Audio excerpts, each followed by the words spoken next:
प्रकरण पर आते हैं। घर वापसी पर अभी बहुत भावनात्मक लोग निर्णय लेने लगे हैं। एक स्वामी चिदंबरानंद सरस्वती हैं, महामंडलेश्वर हैं, शायद पंचायती अखाड़े से हैं, मुंबई में उनका आश्रम है।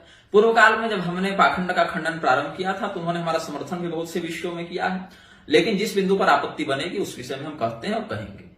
कुछ वर्ष पूर्व जफर शेख या ऐसे किसी नाम वाले व्यक्ति का, जो मंदसौर का निवासी था, उसकी घर वापसी इन्होंने करवाई हिंदू धर्म में और नाम रखा चैतन्य सिंह राजपूत या चैतन्य सनातनी, ऐसे नाम से। अब चैतन्य सिंह राजपूत का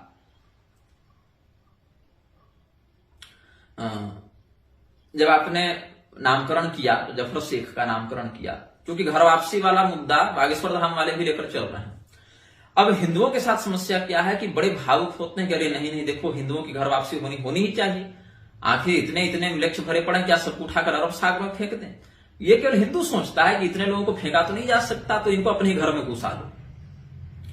वो कभी नहीं सोचते ऐसा कि इनको फेंका नहीं जा सकता हिंदुओं को, तो क्या करेंगे, वो तो अपना काम कर ही रहे हैं, लेकिन अपने घर में घुसा लो, ये हिंदुओं में एक दुर्मति व्याप्त होती गई है।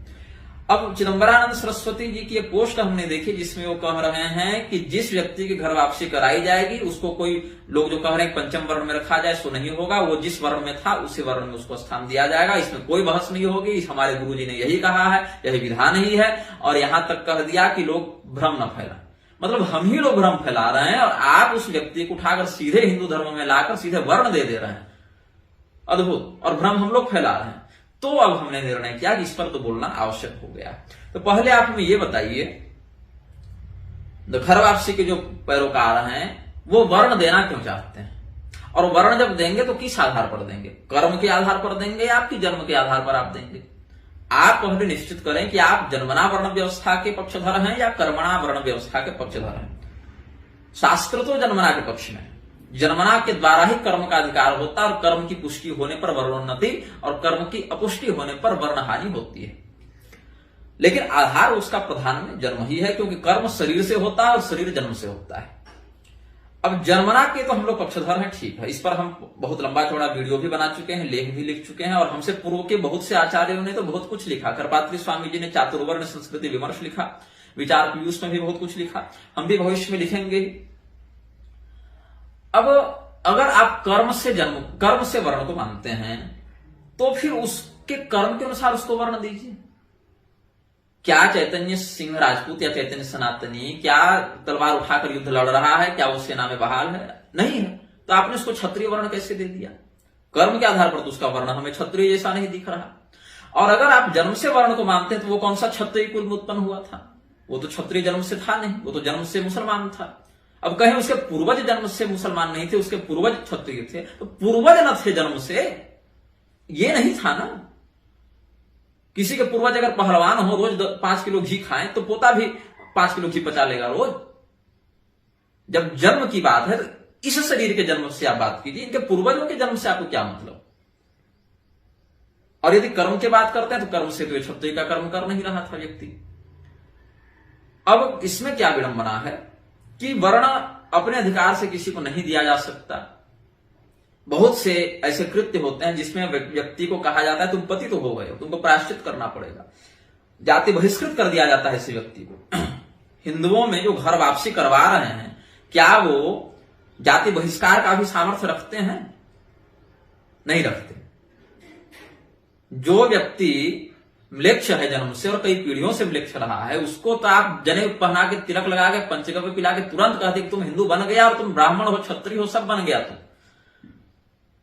लेकिन जो ब्राह्मण क्षत्रिय स्वकर्म छोड़कर बैठे हैं, शिखा सूत्र तिलक आदि से रहित हैं, ऐसे लोगों को आपने जाति से बहिष्कृत करने का कभी उपक्रम चलाया? तब तो नहीं होगा, क्योंकि आप कहेंगे अरे हिंदुओं को क्यों तोड़ रहे हो, क्यों शास्त्र चिल्ला रहे हो। अब वो जमाना नहीं रहा, तो जब शास्त्र चिल्लाना ही नहीं है और जमाना बदल ही गया है, तो फिर उसको हिंदू ही क्यों बनाना है? अरे जमाना बदल रहा है तो जमाने के साथ चलो, पूरे मिलक्ष बनो। कलयुग में तो मिलक्षत्व को स्वीकार करना कलयुग के लिए बड़ा आनंददायक विषय हो जाता है। फिर कह रहे हैं कि जिस वर्ण में वो था उसी वर्ण में उसको स्थान मिलेगा। तो ये व्यक्ति तो वर्ण में नहीं था ना, इसके पूर्वज थे, पूर्वज चले गए। ये वर्ण की जांच कौन करेगा? कल को 10 मुसलमान आकर कह दें कि हम हमारे 10 पीढ़ी पहले ब्राह्मण थे और हमें बड़ी बेचैनी है इस बात की, अब हमको ब्राह्मण बनना है, तो ये महाशय तो कल उसको तिलक जनेऊ सब करके ब्राह्मण बना देंगे, कल के वो ब्राह्मणों के साथ रोटी बेटी करने लग जाएगा वो मिलेक्ष। तो जो काम तो मुसलमान पहचान के साथ भ्रष्टता का हमारे घर में नहीं कर सकता था, एक हिंदू धर्म के महामंडलेश्वर के कारण वो व्यक्ति कल तिलक लगाकर आएगा और हमारे घर में बहू बेटियां ले जाएगा। उसके लिए तो आपने रास्ता और खोल दिया कि अरे अच्छा हमारे घर में घुसने में दिक्कत हो रही है, यूनिफॉर्म बदल लो ना, हम तो गेट खोलने के लिए तैयार हैं। तो वर्ण की जांच कौन करेगा कि 10 पीढ़ी पहले यहाँ शंकराचार्य के पद पर बैठे स्वामी मुक्तेश्वरानंद सरस्वती के विषय में जो कह रहे हैं कि मैं शंकराचार्य हूं, ज्योतिष पीठ का श्रृंगेरी वाले कह रहे हैं कि वो शंकराचार्य हैं, पूरी वाले कह रहे हैं कि हम नहीं मान्यता देते, उनकी जाति पर तो अभी तक विवाद खत्म नहीं हुआ। जो जीवित है, जो व्यक्ति जिसके पूर्वज जिस गांव में थे उस गांव के लोग जीवित हैं, उस व्यक्ति के पूरे खानदान वाले सभी खड़े हैं, फिर भी एक व्यक्ति के जो इतना प्रतिष्ठित पद पर बैठने का दावा कर रहा है, ऐसे व्यक्ति के तो जाति के विषय में सनातन धर्म वाले अभी तक निर्णय नहीं ले पा रहे हैं। तो जो 10 पीढ़ी पहले 5 पीढ़ी पहले ब्राह्मण था कि क्षत्रिय था कि वैश्य था कि शूद्र था, उसकी जात आप कैसे करेंगे? जो उसने कह दिया वही प्रमाण, मतलब वो व्यक्ति जो कह दिया वो सब प्रमाण हो गया, धर्मशास्त्र जो कह रहे हैं वो कोई प्रमाण नहीं हुआ। हम लोगों के पूर्वज धर्म बचाने के चक्कर में माथा कटा दिए, लेकिन मुसलमान बनना स्वीकार नहीं किए। ये हमारे पूर्वजों के बलिदान का अपमान नहीं है? क्यों फिर कोई व्यक्ति धर्मनिष्ठा दिखाएगा? जैसी वही बयार वैसे गंधर्व दुर्गंध हो गए कि चलो आक्रमण कर दिया मुसलमानों ने तो तुरंत गाय चबाने लगो, जनेऊ तोड़ के फेंक दो, शिखा काट लो, बन जाओ मुसलमान। 5 पीढ़ी बाद फिर अगर देखो मन किया तो फिर हिंदू बन जाओ। ये क्या मजाक लगा रखे हैं? ये धर्म का सिद्धांत है क्या? बिल्कुल नहीं। एक घुसपैठ का एक नया षड्यंत्र है जिसमें धर्मशास्त्र की परंपरा का खंडन किया जा रहा है और मनमाना आचरण करके सभी वृक्षों को इधर घुसाया जा रहा है। ये एक नया विप्लव को जन्म देने का है। जब हमने रामदेव के खिलाफ, मुरारी के विरुद्ध, चित्रलेखा के विरुद्ध बोलना शुरू किया 2013, 14, 15 में, उसके बाद फिर अली मौला या हुसैन इत्यादि के ऊपर हमने बोलना शुरू किया। स्वामी चिदंबरानंद सरस्वती ने हमारा समर्थन किया। अब ये चूंकि प्रसिद्ध व्यक्ति हैं, हम उतने प्रसिद्ध उस समय नहीं थे, हम निग्रहाचार्य के पद पर भी नहीं बैठे थे, मेरा अभिषेक नहीं हुआ था उस रूप में, तो हम उतने प्रसिद्ध भी नहीं थे। तो स्वामी चिदंबरानंद सरस्वती ने व्यासपीठ के शोधन की बात आगे बढ़ाई, लेकिन हमारा जो मूल उद्देश्य था, जो हम 2016 में, 17 में, 18 में बोले थे, वो रास्ता भटक गया। सुदर्शन न्यूज वाले सरस्वती जी को बुलाए या शायद संपर्क किए होंगे या कुछ ऐसा हुआ होगा, तो लोगों ने कहा कि आपको भी सुदर्शन न्यूज में जाना चाहिए। मैं क्या सुदर्शन न्यूज में जाऊं? सुदर्शन न्यूज खोला तो पता चला कि वहां तो परम तत्वदर्शी जगत गुरु सत साहेब रामपाल जी महाराज आ रहे हैं। रामपाल पर भी आएगा वीडियो कुछ दिनों में, अभी देख रहा हूं कि उसने कहा क्या क्या कहा, क्या क्या लिखा है, हम भी देख लें क्या बोला है, तब तो विरोध करेंगे। अभी तक हमने पढ़ा नहीं है उसका कुछ भी साहित्य या कुछ भी उसके वीडियो नहीं देखे हैं, अब देख रहा हूं धीरे धीरे तो पता चल रहा है कहां कहां बवंडर मचा रखा है इस व्यक्ति ने। तो साईं का प्रचार देख रहे हैं, सुरेश चौहान, क्या नाम है, सुरेश चौहान या कुछ ऐसे ही नाम है ना, वो कर रहे हैं संपादक महोदय। रामपाल का चल ही रहा है कार्यक्रम, तो क्या मैं वहां जाकर कहूं व्यासपीठ के शोधन के लिए? उसके बाद देखिए कि चित्रलेखा का विरोध इसीलिए हो रहा है कि वो अली मौला या नमाज इत्यादि समर्थन कर रही, इसीलिए नहीं हो रहा है कि वो स्त्री होकर व्यासपीठ पर आसीन है। तो व्यासपीठ के शोधन की बात भी कर रहे हैं, तो पहले तो इस बात पर आपत्ति होनी चाहिए थी कि आप विदेश गमन क्यों कर रहे हैं, निषिद्ध प्रांतों में आपका क्यों जाना है। अब कहीं हिंदू धर्म के प्रचार के लिए जाना है तो हिंदू धर्म ही जब मना कर रहा है कि भैया ऐसा नहीं करना है, तो फिर आपको इसकी क्या आवश्यकता है? लेकिन व्यासपीठ पर शोधन की बात का जो झंडा उठाए वो अंततः यही नहीं पुष्ट कर पाए कि हमको महिला कथावाचकों पर क्या कहना है, हमको विदेश गमन करने वालों पर क्या कहना है, क्योंकि महिला कथावाचिकाओं के तो ये समर्थक हैं और विदेश गमन तो स्वयं भी करते हैं, उस स्थिति में मौन रह जाते हैं। हमारा औरंगाबाद जिले में, बिहार के औरंगाबाद जिले में एक सूर्य महायज्ञ हुआ था हमारे तत्वावधान में, जहां पर आयोजकों ने साध्वी सरस्वती को बुला लिया था, हमसे बिना पूछे ही कह लिया। और हम अब उस समय नहीं उतना प्रखर विरोध कर पाए, क्योंकि हमारे पास उतना संसाधन नहीं था कि हम विरोध कर पाते उस समय। लेकिन हमने आयोजक समिति को स्पष्ट कह दिया कि यदि आप ये करेंगे तो फिर मेरी इसमें न सहमति है न मेरा कोई सहयोग है, मंच पर जाएंगे ही नहीं। 5 दिन वो आई और 5 दिन में जो कह के गई, लेकिन मैं मंच पर चढ़ा नहीं, उनके जाने के बाद ही हम मंच पर गए। और यह भी कहा इस कार्यक्रम की हमें दक्षिणा भी नहीं चाहिए, दक्षिणा भी आप ही रखिए। तो परिस्थिति अगर ऐसी बन जाए तो हम उस स्थल का, उस मंच का ही बहिष्कार कर देते हैं। अब कुटिया छोड़ के तो भाग नहीं सकते, लेकिन उस मंच पर मत जाओ, मंच साझा मत करो, उनको जो कहना है कहने दो। क्या कर सकते हैं? वैसा में लाठी लेकर तो नहीं मार सकते किसी को, विरोध ही कर सकते हैं। और जिस स्थान पर यज्ञ था अगर हम छोड़कर चले जाते तो दिक्कत ये थी कि वो हिंदू मुसलमान के बड़े झगड़े वाला स्थल था। वहां पर मुसलमानों ने हिंदुओं की जमीन पर कब्जा कर रखा था। बड़े संघर्ष के बाद वो जमीन मुक्त कराई गई, वहां मंदिर बनाया गया, तो कोई वहां यज्ञ आकर कराने के लिए तैयार नहीं। तो इस स्थिति में हम बीच यज्ञ में आधा छोड़कर जा भी नहीं सकते थे, क्योंकि चलो साध्वी सरस्वती से सैद्धांतिक विरोध हो सकता है, सूर्य देव से थोड़े विरोध है। तो यज्ञ संपादित हमने कराया। रामानुज संप्रदाय के लोग कर्मकांड संभाले थे, हमारा व्यासपीठ संभालना था। लेकिन व्यासपीठ पर जब देखे कि साध्वी सरस्वती को बुला लिए तो हमने व्यासपीठ का बहिष्कार कर दिया, कहा कि अब ये रहेंगे तो हम नहीं जाएंगे, और हमने दक्षिणा भी नहीं ली, भले 7 दिन हम वहां रहे यज्ञ में। तो उस स्थिति में विदेश गमन पर ये मौन हो जाते हैं, महिला कथा वाचिकाओं पर मौन हो जाते हैं। विजात जो अन्य चतुर्थ वर्णीय व्यक्ति हैं उनके कषाय वस्त्र धारण पूर्वक संन्यास ग्रहण पर मौन हो जाते हैं। तो पूर्णतया शास्त्र निष्ठा नहीं इनमें हमें देखने को मिली। शंकराचार्यों के प्रति भी कांग्रेसी है तो भाजपाई, इस प्रकार की राजनीतिक मानसिकता के भी हम पक्षधर नहीं है। प्रो बीजेपी रहे हैं सरस्वती जी, महामंडलेश्वर जी प्रो बीजेपी रहे हैं, प्रो बीजेपी वक्तव्य भी देते हैं। काशी में इतने मंदिर टूटे, मैंने आंखों से जाकर देखे हैं, कोई भ्रम की बात नहीं, सुनी सुनाई बात पर। मैं हूं, मेरे भाई हैं और अन्य आचार्यगण, हम लोगों ने जाकर जिन जिन मंदिरों का दर्शन किया था वो मंदिर अब देखने को भी नहीं मिलते। हजारों हजार की संख्या में देव प्रतिमाएं उखाड़कर फेंक दी गई, कोई ठिकाना नहीं। जब तोड़ा जा रहा था पहले कहा गया कि इनको सौंदर्यीकरण करके इनका बढ़िया सुदृढ़ीकरण कर देंगे, पता ही नहीं चला क्या हुआ। फिर कहा लोगों ने अपने घरों में मंदिरों को कब्जा करके शौचालय बना रखे थे, बहुत कुछ। हाँ, कुछ ऐसे मंदिर थे जहां पर कब्जा किया गया था और उन्हीं का आश्रय लेकर पूरे के पूरे क्षेत्र को ही मटियामेट करके उसको पिकनिक स्पॉट बना दिया गया कॉरिडोर के नाम पर। लेकिन चूंकि भाजपा सरकार ने किया इसीलिए कुछ नहीं कहे। हालांकि बहुत से विषयों में जैसे मोहन भागवत इत्यादि ने जहां पर कहा शास्त्रों के विरुद्ध, वहां पर इन्होंने विरोध किया है मोहन भागवत का। लेकिन अगर पूर्ण शास्त्रीयता की दृष्टि से हम देखें तो बहुत से पक्षों में इनका विरोध बन जाता है। अब आप जिसको हिंदू बनाने आए हैं, आप हिंदू बना रहे हैं कि मूर्ख बना रहे हैं, ये इस पर विचार होना चाहिए। महामंडलेश्वरों को देख रहा हूं कि स्त्रियों को संन्यास दीक्षा दिए जा रहे हैं। पहली बात तो स्त्रियों के लिए ऐसे संन्यास दीक्षा का विधान हमारी जानकारी में तो नहीं है। अब चाहे स्वामी स्वरूपानंद सरस्वती जी ने स्त्रियों को दीक्षा दी हो संन्यास की, चाहे अवधेशानंद गिरी ने दी हो, चाहे कैलासानंद गिरी ने दी हो, चाहे किसी ने दी हो, हमारी जानकारी में अभी कोई ऐसा शास्त्र प्रमाण नहीं है जहां कलयुग में भी स्त्रियों के ऐसे कषाय वस्त्र धारण करके पुरुषों से युक्त आश्रम में रहने का कोई विधान हो। हाँ, पूर्व काल में भी स्त्रियों के लिए अलग मर्यादा निश्चित होती थी। बलवान इंद्रिय ग्रामो विद्वान समपि कर्षति पदापि युवतिम भिक्षु न स्पृशद्दारवीमपि, ये मापदंड होना चाहिए सन्यासियों का। लेकिन ये दुर्भाग्यपूर्ण है कि दिक्कत यहां पर आ रही है। अब बहुत से पहले तो शास्त्रों ने कहा कि सन्यासी का गुरु सन्यासी हो, गृहस्थ का गुरु गृहस्थ हो।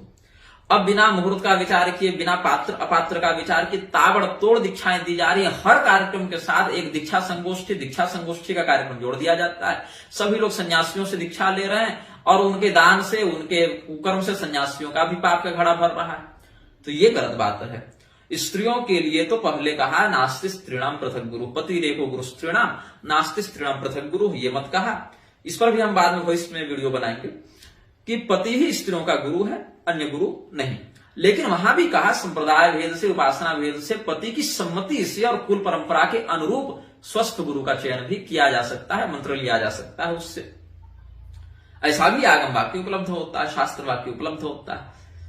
जैसे सबरी जी ने मतंग मुनि से भगवान की आराधना पद्धति को जाना। अब आराधना पद्धति का अर्थ ये नहीं कि वो बैठ के एकदम सर्वतोभद्र लगा के पुरुष सूक्त पढ़ने लगी, ऐसा नहीं। लेकिन गुरु का अर्थ केवल वही नहीं कि कान फूंक दिया। जो मतंग मुनि तो उनके पति नहीं थे, वो तो पिता के समान थे। तो इस स्थिति में बहुत से, कुंती देवी को जो दुर्वासा जी ने देवा आराधन का, जो देवता का आवाहन का मंत्र दिया था, ऐसा भी मिलता है। तो उसमें है संप्रदाय भेद से, उपासना भेद से, कामना भेद से भी दीक्षा का विधान होता है। लेकिन बहुत संयमित होकर स्त्रियों को दीक्षा देनी चाहिए और बहुत विशेष मर्यादा का पालन करके देना चाहिए।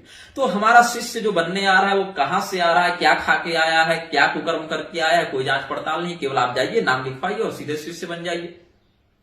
और एक बार शिष्य बन गए तो गुरुजी चाहे सही गलत जो करें, फिर आप गुरुजी का विरोध नहीं कर सकते। आप शिष्य नहीं बने, आप सब्सक्रिप्शन ले रहे हैं और 24 घंटा सालों भर दीक्षा देने के लिए तैयार है गुरुजी। तो हर जगह दीक्षा संगोष्ठी, सन्यासी को तो पहली बात गृहस्थों को दीक्षा देनी ही नहीं चाहिए सामान्यतया। देनी भी चाहिए तो कोई तारक मंत्र का दे दें, कोई उद्धारक निवृत्ति मार्गी दे दें, वो भी तब जब उनके मंत्र का उनकी कुल परंपरा और कुल गुरु से व्यतिक्रम न हो रहा हो और उसके पास आपके अलावा कोई दूसरा गुरु विकल्प के रूप में हो ही नहीं, तब जाकर सन्यासी दीक्षा दे दे। लेकिन उसको उत्तम नहीं माना गया है। गृहस्थ व्यक्ति के लिए गृहस्थ गुरु का ही शास्त्र में अनुशासन बताया गया है। इस विषय पर भविष्य में हम विस्तार से लेखन और प्रवचन करेंगे। अब महामंडलेश्वरों को देखिए, जो हमने कल वीडियो डाला कंगना रनावत के साथ जो कैलासानंद घूम रहा है, कंगना रनावत चूंकि प्रो बीजेपी है तो उसके सारे पाप माफ हैं। वो खुद कहती स्वयं कि मैं बीफ खाती हूं या बीफ पसंद है मुझे, उसने स्वयं कई जगह लिखा है, कहा है। उस गौ भक्षिणी के साथ, क्योंकि वो भाजपा के समर्थन में बोलती रहती है, तो गौ भक्षिणी के साथ महामंडलेश्वर, आचार्य महामंडलेश्वर के पद पर बैठा कैलासानंद हाथ में हाथ पकड़ के घूम रहा है। ये तो हाल हो रहा है धर्म गुरुओं का। और धर्म गुरुओं के इस पाखंड के विरुद्ध जब हम बोलते हैं तो लोग कहते हैं तुम अहंकारी हो, तो तुम निंदा करते हो, तो तुम सबसे झगड़ा लेते चलते हो। मैं सबसे झगड़ा नहीं लेते चलता, लेकिन आप जो कर रहे हैं क्या वो शास्त्रीय है ये तो बताइए। एक कह रहे हैं कि जाति बंधन में क्यों रहना है, जब घर वापसी करा रहे हो तो उसको फिर जाति में और वर्ण में क्यों बांध रहे हो, उसको आर्य समाज की विधि से लाओ ताकि उसमें जाति का कोई बंधन ही ना रहे। बिल्कुल, जाति का बंधन क्यों रखना है, बिल्कुल नहीं रखो, आर्य समाज में चले जाओ। लेकिन मेरा ये कहना है कि जाति के बंधन से मुक्त हो रहे हो भैया, और जाति तो या देवी सर्वभूतेषु जाति रूपेण संस्थिता नमस्तस्ये नमस्तस्ये नमस्तस्ये नमो नमः। मार्कंडेय पुराण दुर्गा सप्तशती में देवताओं ने क्या कहा कि भगवती आप सभी लोगों में जाति के रूप में स्थित हैं, तो जाति के बंधन से ही मुक्त हो रहे हो। तो जाति तो देहगत हो गई, और देहगत जाति को छोड़ना है तो देह को ही छोड़ दो। तो अगर देह को छोड़ना है तो दो विधि है, या तो जाके जहर खा लो, फांसी लगा लो, आत्महत्या कर लो, और नहीं तो इतने बड़े ब्रह्मनिष्ठ हो जाओ कि शरीर का जैसे पका हुआ फल डाली से स्वयं टूट जाता है, वैसे तुम्हारा निर्वाण हो जाए, तुम्हारा मोक्ष हो जाए, तुम परम तत्व में अपने मूल स्वरूप में स्थित हो जाओ। तो न तुम आत्महत्या करोगे न ब्रह्मनिष्ठ ही बनोगे, तो जाति के बंधन छोड़ ही नहीं सकते, कैसे छोड़ दोगे। आर्य समाज में चले जाओ, गायत्री परिवार में चले जाओ, तो तुम आर्य समाजी हुए, गायत्री परिवारी हुए, तुम सनातनी नहीं हुई। तुम्हें हिंदू नहीं बनाया गया, तुम्हें मूर्ख बनाया गया। तो इन लोगों का कोई शास्त्रीयता का आधार नहीं है कि किस वर्ण में भेजना है, किस जाति में भेजना है, किस गोत्र में भेजना है। नहीं, हिंदू राष्ट्र बनाएंगे, हिंदू राष्ट्र बनाएंगे, हिंदू राष्ट्र बनाएंगे। उसमें हिंदुत्व की परिभाषा क्या होगी पता ही नहीं है।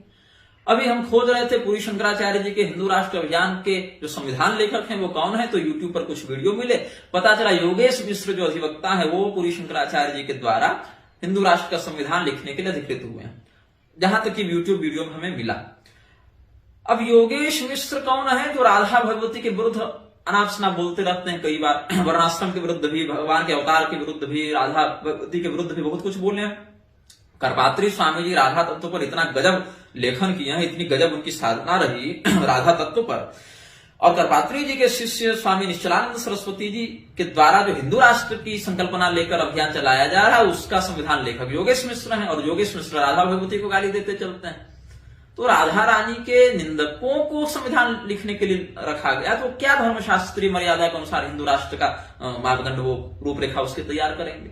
बहुत दिक्कत है। मैं ऐसे क्षुब्ध होकर नहीं कहता, मुझे क्या शौक है 10 लोगों से विरोध मोड़ लेने का, अपनी सुरक्षा, अपना सुख चैन छोड़ने का, नहीं। लेकिन मैं ब्राह्मण शरीर में उत्पन्न हुआ हूं, तो मेरा ये प्राकृतिक कर्तव्य हो गया, अकारण निष्कारण निस्वार्थ मुझे लगना ही पड़ेगा इसमें। मेरी बहाली उसी में हुई है भाई। कोई पुलिस में बहाली हुआ है तो सामने से अगर आतंकवादी गोली चला रहा है तो इसको प्रतिकार करना पड़ेगा, नहीं करेगा तो ये नौकरी छोड़ दे। जिस दिन मैं अधर्म का विरोध छोड़ दूंगा, इसका अर्थ है कि मैं स्वयं अधर्म का समर्थन कर रहा हूं, और अधर्म का समर्थन करना तो मेरे लिए गड़बड़ हो जाएगी ना, तो ऐसा नहीं होना चाहिए। अब कह रहे हैं एक अखिल भारतीय विद्वत परिषद है कोई काशी में, वहां डॉक्टर कामेश्वर उपाध्याय इत्यादि हैं। अब हमारी जानकारी में तो अच्छे विद्वान है, लोगों ने जैसा बताया, लोगों ने प्रशंसा ही की है अभी तक उनके क्रियाकलापों की। तो उन्होंने कोई देवल स्मृति छपवाई। अब देवल स्मृति तो हम पहले से पढ़े हुए थे, बहुत दुर्लभ ग्रंथ तो नहीं है, लेकिन बहुत दिनों से प्रकाशन उसका नहीं कोई करवा रहे थे, पुरानी प्रतियां थी हम लोगों के पास, तो हम लोग पढ़े थे। तो अब घर वापसी के नाम पर कहा गया कि देवल स्मृति में इसका विधान उपलब्ध है। अब देवल स्मृति में क्या विधान उपलब्ध है, कहते हैं घर वापसी पंचगव्य पिला दो और उसको जनेऊ इत्यादि कर दो। इस प्रकार से देवल स्मृति में कह दिया, पुनः संस्कार कर देने से वो हिंदू हो जाता है। अब देवल स्मृति का नाम सुनकर लोग और उत्साहित हो गए, अरे शास्त्र में घर वापसी का विधान है, तुम कैसे विरोध करते हो। तो पहले मैं बता दूं, शास्त्र में जो देवल महर्षि ने विधान बताया वो कैसा विधान बताया। इस देवल स्मृति में ऋषि महर्षियों ने महर्षि देवल से जो प्रश्न क्या कहते हैं, भगवन म्लेच्छ नीता ही कथम शुद्धिमवाप्नुयुः ब्राह्मणा क्षत्रिया वैश्या शूद्राश्चैवानुपूर्वश। मृक्षों के द्वारा जिनको ले जाया गया, जो लोग हिंदू धर्म छोड़कर आगे बढ़ चुके, सनातनी नहीं रहे, अब मृक्ष बन गए, उन ब्राह्मणों, क्षत्रियों, वैश्यों और शूद्रों की शुद्धि कैसे होती है? वो कथम स्नानं कथं शौचम प्रायश्चित्तम कथम भवेत् किमाचारा भवेयुस्ते तदा चक्ष्व सविस्तरम। उनका स्नान, शुद्धिकरण, प्रायश्चित इत्यादि कैसे होता है? तो देवल महर्षि ने सामान्य अगम्य देशों का वर्णन करने के बाद आगे कहा है कि म्लेच्छैर नीतेन विप्रेण अगम्यागमनम कृतम तस्य शुद्धिं प्रवक्ष्यामि यावदेकं तु वत्सरं चान्द्रायणं तु विप्रस्य सपराकं प्रकीर्तितं पराकमेकं छत्रस्य पादकृच्छ्रेण संयुतं पराकार्धं तु वैश्यस्य शूद्रस्य दिनपञ्चकं नखलोम विहीनानां प्रायश्चित्तं प्रदापयेत् चतुर्णामपि वर्णानां अन्यथा शुद्धिरस्ति प्रायश्चित्त विहीनं तु यदा तेषां कलेवरं कर्तव्यस्तत्र संस्कारो मेखला दंड वर्जितः। अब कहते हैं कि जिस ब्राह्मण को म्लेच्छ गण ले गए हों, जैसे मुसलमानों ने आक्रमण कर दिया, अब आपको जबरदस्ती उठाकर ले गए, आप उनके संसर्ग में रहे, अगम्यागमन भी अगर कर चुके हैं, तो कहा कि ब्राह्मण के लिए 1 वर्ष का प्रायश्चित्त बताया है। 1 वर्ष के प्रायश्चित्त में चांद्रायण व्रत करने कहा। चांद्रायण व्रत का एक ही सत्र 1 महीने का हो जाता है, एक ही उसका सेट करेंगे, एक ही उसका संस्करण 1 महीने का हो जाता है। उसमें अति चांद्रायण, यति चांद्रायण, बाल चांद्रायण, चांद्रायण ऐसे करके कुछ प्रभेद होते हैं आहार भेद से, लेकिन 1 महीने का होता है। और उसमें पराग व्रत के साथ करना है। चांद्रायण करने के बाद पराग व्रत करना है। पराग व्रत 12 दिनों का होता है। और क्षत्रिय है तो 1 पराग व्रत करके कृच्छ व्रत का चौथाई करे, वैश्य है तो आधा पराग व्रत करे, और शूद्र है तो 5 दिन का प्रायश्चित करे। ऐसे कह के आगे वर्णन करते हैं। और संस्कार जब उसका हो, पुनः संस्कार हो, अगर द्विजाति है तो ब्राह्मण क्षत्रिय वैश्य है तो पुनः उसको बिना मेखला और दंड दिए ही उसका पुनः यज्ञोपवीत कर दे, क्योंकि यज्ञोपवीत उसका भ्रष्ट हुआ, मेखला दंड की आवश्यकता उसको पुनः धारण कराने की नहीं है। कर्तव्यस्तत्र संस्कारो मेखला दंड वर्जितः। और करके संस्कारांते च विप्राणाम दानम धेनुश्च दक्षिणा दातव्यम शुद्धमिच्छद्भिरस्व गोभूमि कांचनम तदासौ तु कुटुंबानां पंक्तिं प्राप्नोति नान्यथा स्वभायां च यथा न्यायं गच्छन्नेव विशुद्धति। अब कहते हैं कि जब उसका संस्कार पुनः हो जाए तो ब्राह्मणों को गाय, भूमि, सोना इत्यादि का दान करे। उसके बाद ही वह अपने जाति, कुटुंब, भाइयों के साथ एक साथ बैठकर एक पंक्ति में भोजन करने का अधिकारी होता है, नहीं तो अधिकारी नहीं होता है। अथ संवत्सरा दूर्ध्वम म्लेच्छैर नीतो यदा भवेत् प्रायश्चित्ते तु संकीर्णे गंगा स्नानेन शुध्यति। कह दिया कि अब 1 वर्ष से अधिक समय तक कोई अगर हो, जैसे म्लेच्छ ले गए ब्राह्मण को, 1 वर्ष के अंतर्गत ही बोले और लौट आया अपने घर वापस। घर वापसी उसकी है जिसका घर अभी बचा हुआ, जो इसी जन्म में हिंदू के रूप में पैदा हुआ, हिंदू के रूप में उसका संस्कार हुआ था, लेकिन युद्ध के कारण, आक्रमण के कारण या डकैतों के आक्रमण से उसको ले जाया गया जबरदस्ती म्लेच्छों के समूह के द्वारा। ऐसा व्यक्ति घर वापसी कर सकता है। जिसका घरे नहीं है वो क्या घर वापसी करेगा? हमें अगर कोई पकड़कर जबरदस्ती ले जाए, मेरी इच्छा न हो, और वहां से छूट कर भागे, तब हमारी घर वापसी का नियम है। ऐसे नहीं है। बाप दादा मुसलमान हो तो उसकी घर वापसी नहीं होती, उसका कोई घर ही नहीं है अभी तक। तो कहते हैं कि 1 वर्ष के अंतर्गत अगर लौट आए तो चांद्रायण व्रत करे और पराग व्रत करे। ब्राह्मण है तो, क्षत्रिय है तो पराग 1 व्रत करे और आधा 1/4 कृच्छ का करे, और वैश्य है तो आधा पराग करे, और शूद्र है तो 5 दिनों का वो कर ले अपना प्रायश्चित्त का शोधन, उस व्रत का पालन करे। लेकिन अगर 1 वर्ष उसका बीत गया है, 1 वर्ष के बाद, ये 1 वर्ष का प्रायश्चित बताया ना, 1 वर्ष के लिए अगर ले गए हों म्लेच्छ, 1 वर्ष के अंतर्गत लौट आया हो तो 1 वर्ष वालों के लिए प्रायश्चित है। लेकिन अगर 1 वर्ष से अधिक समय के बाद आया हो तो क्या करे? प्रायश्चित्ते तो संकीर्णे गंगा स्नानेन शुद्धति। उसमें गंगा स्नान अलग से करना है। 1 वर्ष के अंतर्गत लौट आया तो गंगा स्नान की आवश्यकता, अनिवार्यता नहीं कहा, लेकिन इसमें अनिवार्यता कहा। बलादासी कृता ये च म्लेच्छ चांडाल दस्युभिः अशुभं कार्यता कर्म गवादि प्राणी हिंसनम उच्छिष्ट मार्जनम चैव तथा तस्यैव भोजनम खरोष्ट बिड़वराहाण मामिसस्य च भक्षणम तत्स्त्रीणाम च तथा संगम ताभिष्ट सह भोजनम मानसो सीदे द्विजातो तु प्राजापत्यम विशोधनम चांद्रायणम पाहिताग्ने पराकस्तोथवा भवेत् चांद्रायणम पराकम च चरेत् संवत्सरोषितः शूद्रो मासार्धम यावकम पिबेत् मासमात्रोषितः शूद्रः पृच्छपादेन शुध्यति ऊर्ध्वं संवत्सरात् कल्प्यं प्रायश्चित्तं द्विजोत्तमैः संवत्सरश्चतुर्भिश्च तद्भावमधिगच्छति ह्रासो न विद्यते यस्य प्रायश्चित्तं दुरात्मनः गुह्यकक्ष शिरो भ्रूणां कर्तव्यं केशवापनं प्रायश्चित्तं समारभ्य प्रायश्चित्तं तु कारयेत् स्नानं त्रिकालं कुर्वीत धौतवासा जितेन्द्रियः कुशहस्तः सत्यवक्ता देवलेन युदाहृतं वत्सरं वत्सरार्धं वा मासं मासार्धमेव वा बलान लिक्षस्तु योनितस्तस्य शुद्धिस्तु कीदृशी। अब इसमें कह रहे हैं कि अगर जबरदस्ती ले गया हो कोई बलपूर्वक मृक्ष इत्यादि ले गए हो और आपसे बलपूर्वक उन्होंने गलत काम करवा दिया हो, जैसे आपको कहा कि चलो गाय मारो, गौ हत्या करो, और अपने प्राण बचाने के लिए आपने गौ हत्या कर दी, फिर कहा हम लोग जो जूठा खा रहे चलो जूठा सब साफ करो, तो जूठा साफ करवा दिया, या कहा हमारे साथ खाओ बैठकर, हमारा जूठा खाओ या हमारे साथ खाओ, जो हम जो खा रहे हैं, ऊंट खिला रहा है, गधा खिला रहा है, कुत्ता खिला रहा है, सुअर खिला रहा है, ये सब मांसाहार करवा रहा है, उनकी स्त्रियों से कहा व्यभिचार करो, या उन स्त्रियों ने व्यभिचार कर दिया हो, इस प्रकार से करते हुए कहा 1 महीना अगर रहे कोई द्विजाति मतलब इसमें ब्राह्मण के लिए विशेष करके कहा, लेकिन द्विजाति शब्द से यहाँ पर सबों को समानता से ले लेते हैं, क्योंकि अलग से आगे कहा नहीं। प्राजापत्य व्रत करके, चांद्रायण व्रत करके, अगर अग्निहोत्र है तो अग्निहोत्र की पुनः स्थापना करके, और पराग व्रत पुनः करे, उसके बाद 1 वर्ष तक इसी नियम से रहे, और यदि शूद्र वर्ण का है तो आधे मास तक यावकम पिबेत, जौ इत्यादि का भी विधान करते हैं, जौ का आहार वो ग्रहण करे, भविष्यान्न पर आश्रित रहे, ऐसे कहते हैं। कृच्छ पादेन शुद्धति, शूद्र वर्ण का है तो चांद्रायण करने की आवश्यकता नहीं, वो कृच्छ व्रत का चौथाई पालन करके कर सकता है। अब 4 वर्ष तक अगर वो रह गया हो तो कहते हैं पहले आकर मुंडन कराए, और मुंडन में पंच क्षौर कराए। पंच क्षौर में क्या क्या आता है? माथे के बाल हटाए, मूछ हटाए, दाढ़ी हटाए, कांख के बगल के बाल हटाए और गुप्त अंगों के बाल हटाए। ये 5 स्थानों पर वो मुंडन करे, और इन 5 स्थानों के केशों को जन्मे केशे सुदौर्भाग्यम सीमंते यच्च मूर्धनि कूर्जस्मश्रुगतम पापम तम छुरेण निवर्तये। ये मंत्र पढ़ा जाता है उसमें कि इस छुरे के माध्यम से हमारे केश में जो पाप व्याप्त हो गया उसको मैं हटा रहा हूं। तो केश और नख को बटवाए और केश में भी पंच क्षौर कराए, माथा का बाल मुंडन कराए, दाढ़ी मूछ बगल के बाल और गुप्तंगों के बाल ये हटाए।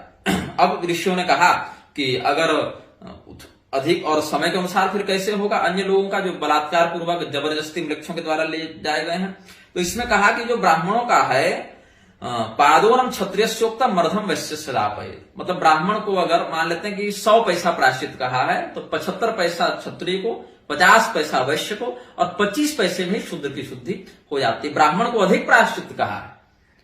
यदि ब्राह्मण व्यक्ति को ले गए हो मुसलमान बनाने के लिए और वो भाग कर आ गया हो, भले वहां उन्होंने बना दिया हो, गौ हत्या करवा दी हो, सब भ्रष्ट कर दिया हो, लेकिन फिर भी अंदर से तो वो स्वीकार नहीं कर रहा था अधर्म को, तो वापस जब वो लौट कर आएगा तो कहा कि ब्राह्मण के लिए जो प्रायश्चित था हमने बता दिया समयानुसार, और ब्राह्मण अगर नहीं है क्षत्रिय है तो क्षत्रिय व्यक्ति के लिए ब्राह्मण का प्रायश्चित जितना है उसका 3/4 और वैश्य के लिए आधा और शूद्र के लिए 1/4 कहता है। अब कौन सा व्यक्ति गया है उसकी अवस्था पर भी प्रायश्चित का कहते हैं। अशीतिर यस्य वर्षाणि बालो वाप्यून षोडशः प्रायश्चित्तार्धमर्हन्ति स्त्रियो रोगिण एवच। अगर स्त्रियां हैं, ये तो पुरुष के लिए बताया, पुरुष नहीं है स्त्री है अथवा रोगी है अथवा 16 वर्ष से कम और 80 वर्ष से अधिक का व्यक्ति है, तो इतना कठोर व्रत वो नहीं कर पाएगा, वो मर जाएगा। तो प्राण भी नहीं देना है आपको क्या करना है? यदि स्त्रियां हैं, रोगी व्यक्ति है या 80 वर्ष से अधिक का बूढ़ा और 16 वर्ष से कम उम्र का बच्चा है, उस स्थिति में उसके लिए प्रायश्चित आधा हो जाता है। सभी वर्णों का जो प्रायश्चित बताया, ब्राह्मण पुरुष के लिए जो प्रायश्चित बताया उससे आधा ब्राह्मण की स्त्री को करना है, क्षत्रिय पुरुष के लिए जो बताया उससे आधा क्षत्रिय की स्त्री को करना है, ऐसे कह के नियम बताया देवल महर्षि ने। उसमें भी यदि वो 80 वर्ष से ऊपर का पुरुष है या 16 वर्ष से कम का है तो उसको भी आधा ही करना है, अथवा अगर जवान भी है किंतु असमर्थ है, बिल्कुल रोगी है, तो उसको भी आधा ही प्रायश्चित कहा है। अब कहा कि अगर 16 वर्ष से कम का है लेकिन 5 वर्ष से ऊपर का है तो आधा प्रायश्चित है, 5 वर्ष से कम का है तो उसके लिए कोई प्रायश्चित ही नहीं है। अब आधा प्रायश्चित भी बच्चा अगर न कर पाए तो क्या कहे? 19 वर्षस्य 5 वर्षात् परस्य प्रायश्चित्तम चरेत भ्राता पिता वान्योपि वर्धिता। अब 16 वर्ष से कम उम्र का बच्चा हो या बच्ची हो, अब मुसलमान लड़की उठाकर ले गए घर से, 10-15 साल की बच्ची थी ले गए, 16 वर्ष से कम की है, 5 वर्ष से अधिक की है तो आधा प्रायश्चित कराए। अब यदि वो आधा प्रायश्चित करने में भी समर्थ नहीं है, आलस नहीं करना, अगर आधा प्रायश्चित करने में भी समर्थ नहीं है तो उस स्थिति में उसके भाई उसके बदले प्रायश्चित करें, उसके पिताजी उसके बदले प्रायश्चित करें, अथवा जो भी उसके अभिभावक उस समय है, भाई पिता नहीं तो उसके गुरु कुलगुरु ये सब जो भी उसके अभिभावक हैं जो करने में समर्थ हैं उसके बदले प्रायश्चित करके उसको पुण्य प्रदान करके शुद्ध करें। और कहा कि अगर 5 वर्ष से कम उम्र का बच्चा है उसको अगर कोई उठा कर ले गया तो क्या करें? तो बोले कि उसके लिए प्रायश्चित का कोई विधान ही नहीं है। गरुड़ पुराण के प्रेत कांड में और भी वचन है और एक अंगिरा महर्षि का भी वचन है, उसमें कहते हैं 19 वर्षस्य 5 वर्षाधिकस्य चरेद गुरु सुहृद वापि प्रायश्चित्तम विशुद्धये ततो न्यूनतरस्यास्य नापराधो न पातकम न चास्य राजदंडोपि प्रायश्चित्तम न विद्यते। यहां एक अलग मत कहा हमने, तो देवल महर्षि के मत से 16 वर्ष से कम उम्र के लिए बताया, लेकिन अंगिरा के मत में 11 वर्ष ही है।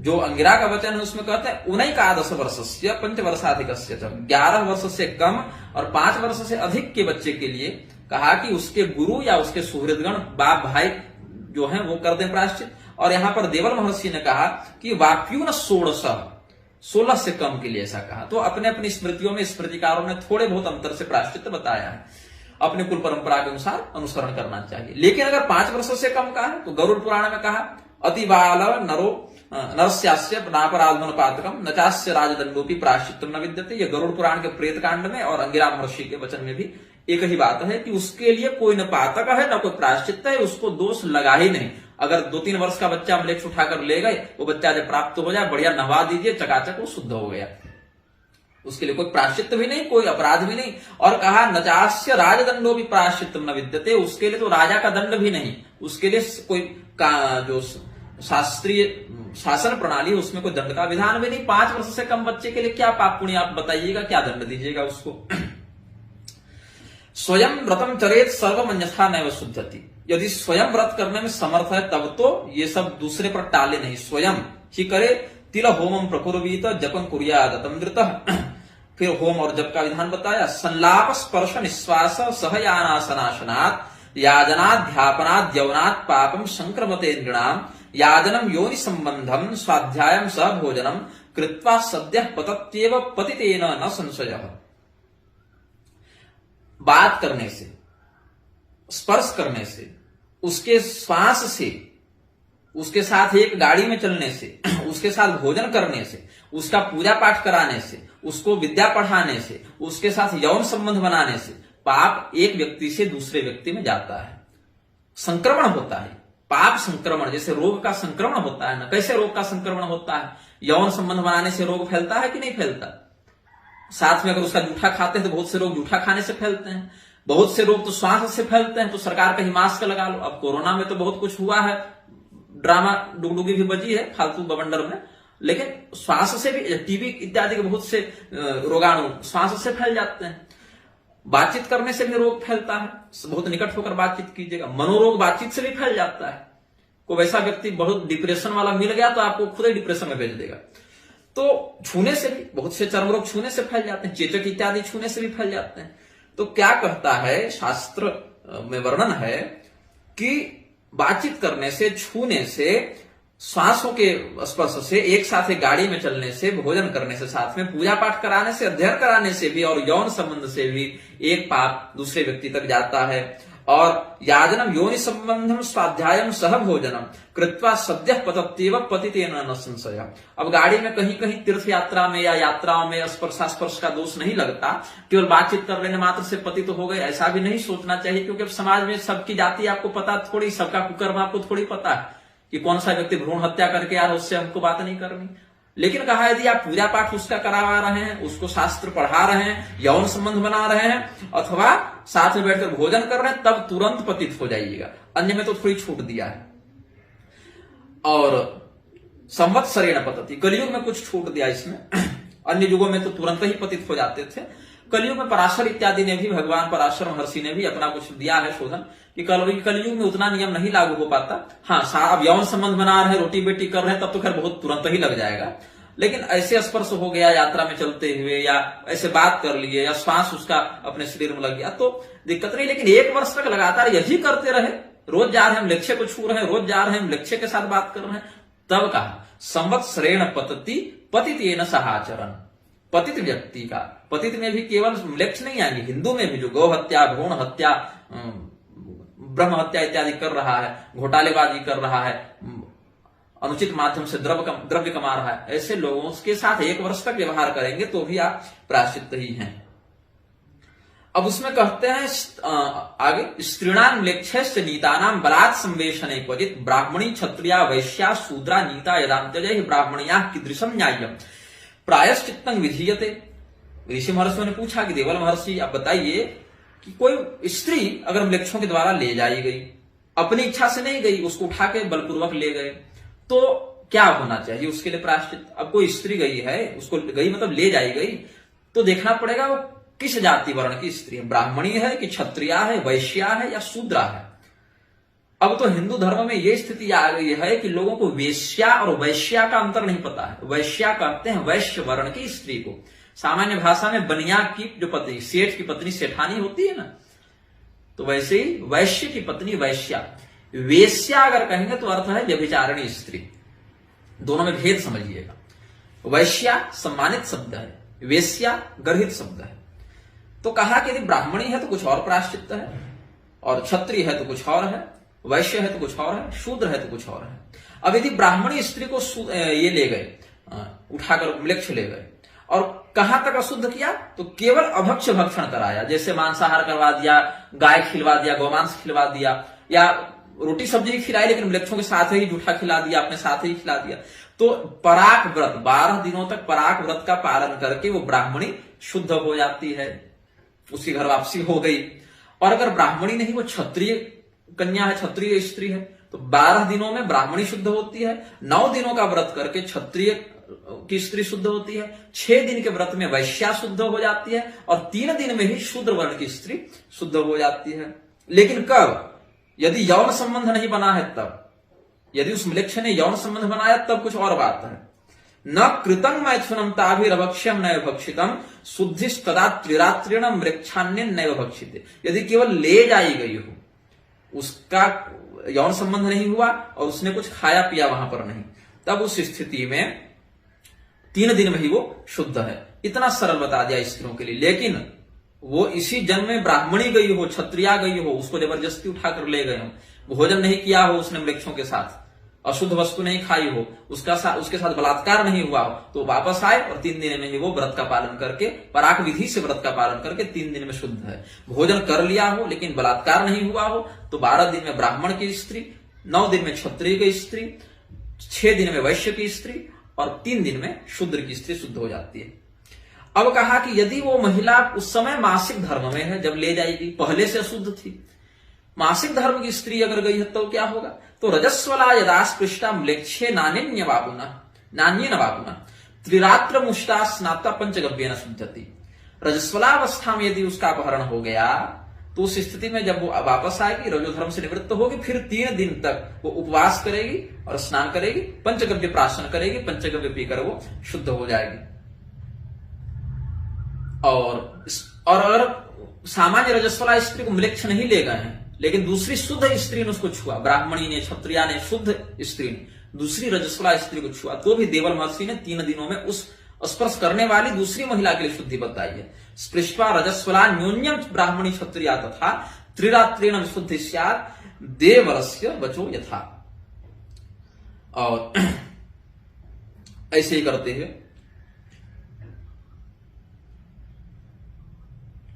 ये ब्राह्मणी और क्षत्रिया के लिए कहा। और म्लेच्छान्नम म्लेच्छ संस्पर्शो म्लेच्छेन सह संस्थिति वत्सरम वत्सरा दूर्ध्वम त्रिरात्रेण विशुद्धति। म्लेच्छर हृतानाम चौरेरवा कांतारेषु प्रवासिनाम भुक्त्वा भक्ष्यम भक्षम वा क्षुधार्तेन भयेन च पुनः प्राप्य स्वकम देशम चातुर्वर्णस्य निष्कृते कृच्छ्रमेकम चरेद विप्रस्तदर्थम क्षत्रियश्चरेत पादोनम च चरेद वैश्य शूद्र पादेन शुद्धति। अब आप जो है सो चले गए, वृक्षों के द्वारा आपका अपहरण हो गया, किडनैपिंग हो गई, अब आप चले गए उनके साथ, लेकिन उन्होंने आपको मुसलमान बनाया नहीं है। हाँ, खाया पिया आपने, लेकिन क्यों खाया पिया? अब नहीं खाएंगे तो मर जाएंगे ना, या नहीं खाएंगे तो मार दिए जाएंगे। प्राण को बचाने के लिए यदि आपने अल्प मात्रा में भक्ष्य या अभक्ष्य का सेवन कर लिया और जल्दी ही आ गया, तो क्या कहते हैं, चारों वर्णों की शुद्धि का विधान बताते हैं। एक कृच्छ्र व्रत ब्राह्मण करे, उसका आधा क्षत्रिय करे, उसका आधा वैश्य करे और उसका आधा शूद्र करे। हालांकि इसमें कुछ मतभेद है। एक मत से यह कहते हैं कि ब्राह्मण जितना करे उसका आधा क्षत्रिय करे और 3/4 वैश्य करे, 1/4 शूद्र करे। यह भी एक मतभेद मिलता है। गृहीता स्त्री बलादेव मृक्षर गुरुवी कृता यदि गुरुवी न शुद्धि मापनोति त्रिरात्रेणे तराशुचि। अब इसमें संतानोत्पत्ति के विषय में अब हम बात करते हैं।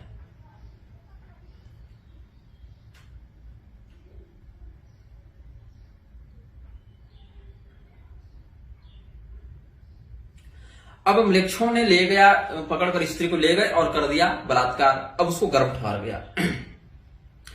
अगर उस स्त्री को म्लेच्छों ने ले जाकर बलात्कार कर दिया और बलात्कार के बाद गर्भ ठहर गया तो उसकी शुद्धि नहीं होती।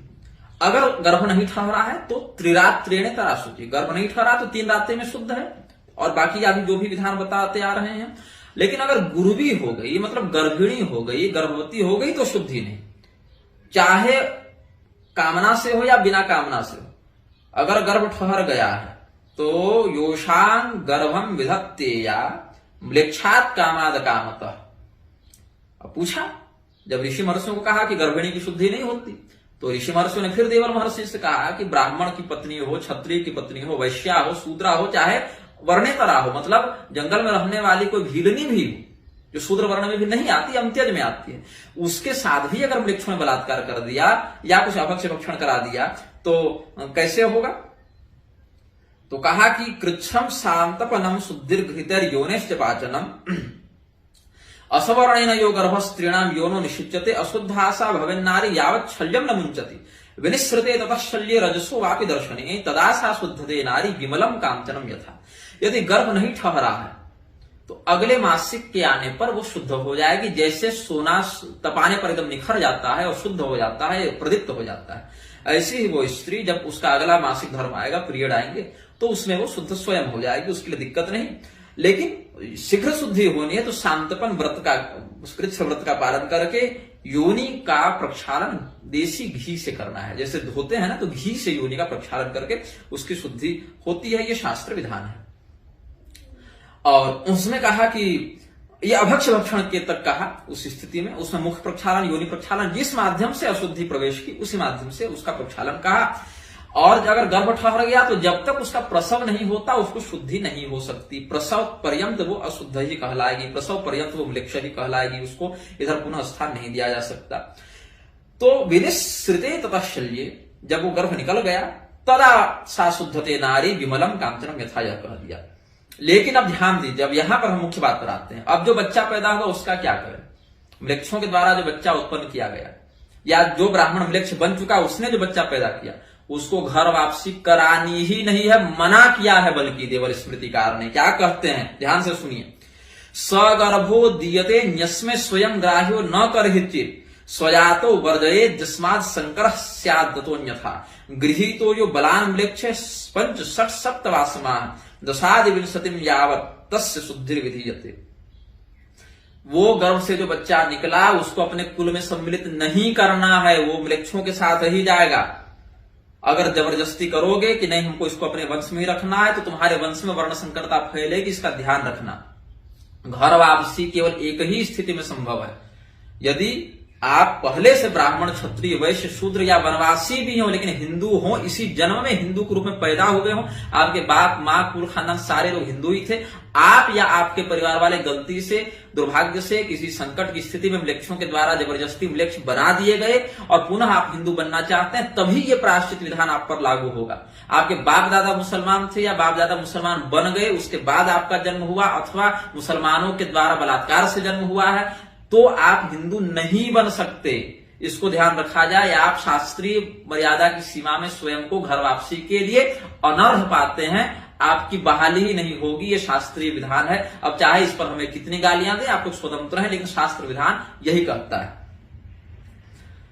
और 5, 6, 7 वर्षों के लिए क्या, 10, 20 वर्षों तक के लिए क्या है, उसके लिए भी कहते हैं प्रायापत्य द्वयम तस्य शुद्धि रेशा विधीयते। 20 वर्ष तक अधिकतम घर वापसी का समय दिया जाता है आपको। आप अगर ब्राह्मण, क्षत्रिय, वैश्य, शूद्र, अत्यंत स्त्री पुरुष हैं, आप गलती से, दुर्भाग्य से, अज्ञानता से म्लेच्छ बन गए हैं, तो 20 वर्ष तक का समय आपके पास है वापस घर आने के लिए। 20 वर्ष के बाद आपकी नहीं शुद्धि हो सकती। अतः परतरम नास्ति कृच्छ्रमेव सहोसिते। प्राजापत्य, 2 प्राजापत्य करके और 1 कृच्छ करके आपकी शुद्धि हो जाएगी। 20 वर्ष तक भी आपको समय है, लेकिन अतः परतरम नास्ति, इसके ऊपर आएंगे तो आपके लिए शुद्धि विधान हम तो नहीं समझ रहे हैं। और फिर वही सब आगे आगे कहता है। अब कुछ लोगों के साथ क्या है, जैसे कोई व्यक्ति है, उसके मां म्लेच्छत्व को प्राप्त कर गई या पिताजी ही मुसलमान बन गए, तो क्या कहेंगे? तो कहा कि माता म्लेच्छत्व आगच्छेत पितरो वा कथम च न असूतकम च नष्टस्य देवरस्य वचो यथा। माता जी अगर, जैसे बहुत से लोग भाग जाती हैं महिलाएं मुसलमानों के चक्कर में, या पिताजी किसी मुसलमान स्त्री से विवाह कर लिया, उधर मुसलमान बन गए, तो बेटा क्या करे? आपके म्लेच्छ बने हुए माता पिता मर भी जाए तो आपको कोई सूतक नहीं लगेगा, उनके लिए कोई श्राद्ध तर्पण आपको नहीं करना। ये हम नहीं कह रहे, देवरस्य वचो यथा। माता म्लेच्छत्व आगच्छेत पितरो वा कथम च न असूतकम च नष्टस्य देवरस्य वचो यथा।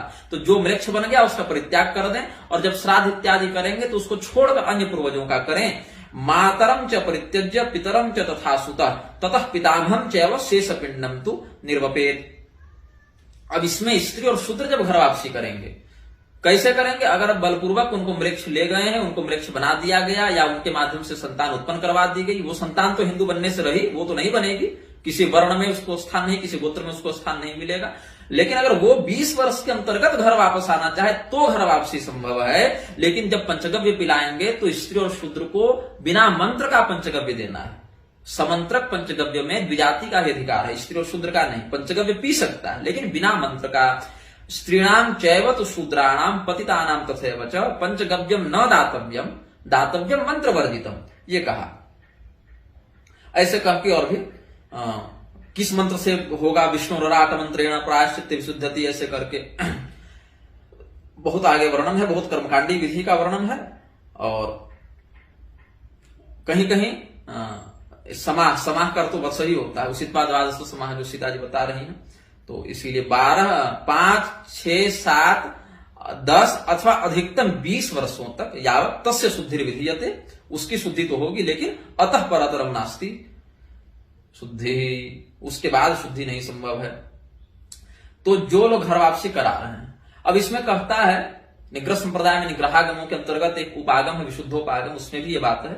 गोत्रनाशे तो कश्यप, ये कहते हैं हम लोग कि अगर किसी हिंदू को अपना गोत्र पता न हो, कुल परंपरा से गोत्र का बिल्कुल परिज्ञान लुप्त हो गया, तो वेदोक्त कर्म में तो अनधिकृत हो गया, क्योंकि गोत्र ही नहीं पता तो शाखा सूत्र की परंपरा ही लुप्त हो गई, तो पता नहीं किस आहनिक सूत्र गृह सूत्र से अपना कार्य करें।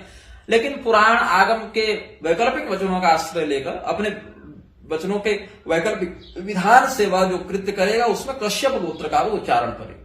और भविष्य पुराण में, अच्छा, कण्व मुनि का जो प्राण देव से जो झगड़ा हुआ है, बाद में उन्होंने सूर्य शिष्यत्व का जो व्यतिक्रम उधर हो गया, कण्व मुनि फिर जब इधर आते हैं तो कुछ म्लेच्छों की उन्होंने कराई थी घर वापसी, लेकिन कैसे? उसमें उन्होंने कण्व गोत्र में उनको स्थान दिया। भविष्य पुराण में भी ये कहीं वर्णन है, अब बिल्कुल किस खंड में, किस पर्व में, किस खंड में थोड़ा देखना पड़ेगा, लेकिन भविष्य पुराण में मैंने पढ़ा है, ऐसा स्मरण आता है।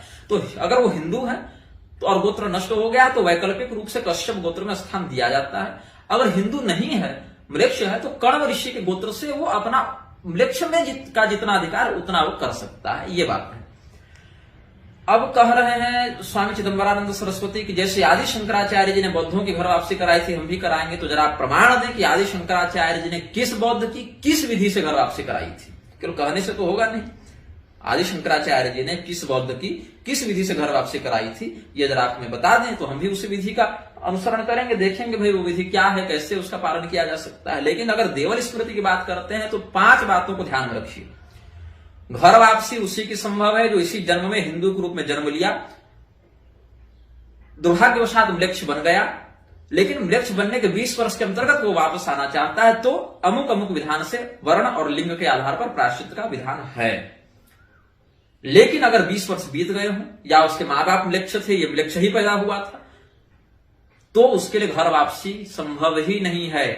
आप जो घर वापसी करा रहे हैं ये घर वापसी शास्त्र विरुद्ध है, हम इसका विरोध करते हैं। चाहे हिंदुओं को लगे कि हम हिंदुओं को तोड़ रहे हैं, एकता खंडित कर रहे हैं, लेकिन जो काम पिछले 1000 वर्षों में मुसलमान नहीं कर पाए वो काम आप लोग करवा दीजिएगा, आरएसएस के चक्कर में करवा दीजिएगा। उनको तो सबका डीएनए एक लगता है, शास्त्र में रोज फेरबदल की बात करते हैं, ब्राह्मणों को गाली ही देते रहते हैं। लेकिन अगर घर वापसी करा रहे हैं तो कहिए कि ये धर्म सम्मत शास्त्र सम्मत घर वापसी नहीं है। कौन सा व्यक्ति उतना व्रत करके आ रहा है जी? कौन सा व्यक्ति जन्म से हिंदू था और बाद में म्लेच्छ के रूप में उसको बनना पड़ा और 20 वर्ष के अंतर्गत घर वापसी के लिए आया है? देवल स्मृति के नाम पर मूर्ख बनाना बंद कीजिए लोगों को। ऐसा नहीं कि केवल आपने ही स्मृति पढ़ी है, हमने भी पढ़ी सारे श्लोकों को, जो प्रधान प्रधान बिंदु थे। अब पूरा तो ग्रंथ नहीं बोलकर कोई बता सकता, लेकिन जो मुख्य बिंदु थे हमने श्लोक सानुवाद बता दिए। अगर हमारे अनुवाद में कोई त्रुटि रह गई हो तो आप लोग बता सकते हैं कि सही अर्थ क्या है उन श्लोकों का। हमने जो अर्थ समझा है, विद्वानों से जो सीखा है वो हमने बता दिया है।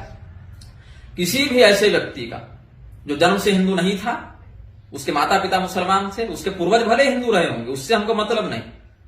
6ठी शताब्दी 7वीं शताब्दी से पहले और ईसा से पहले तो सब हिंदुए के रूप में थे। पूरी शंकराचार्य जी 10 बार कहते रहते हैं। इसका अर्थ थोड़े कोई विश्व उठ के आ जाएगा अमेरिका जापान इंग्लैंड से और या भारत का भी तो कहेगा कि हमारे पूर्वज ये थे, तुम हमको ये बना दो। तुरंत कैसे बना दे तुमको? अरे 20 साल के बाद तो ब्राह्मण भी लौटे तो हम उसको नहीं स्वीकार करेंगे। अब लोग कहेंगे कि ये हिंदुओं को तोड़ता है, इसी चक्कर में काला पहाड़ ये हो गया, कश्मीर के ब्राह्मण मुसलमान आज बन गए। यह रंगदारी का धर्म नहीं है ना कि धमकी देकर ब्लैकमेल करके तुम बन जाओ।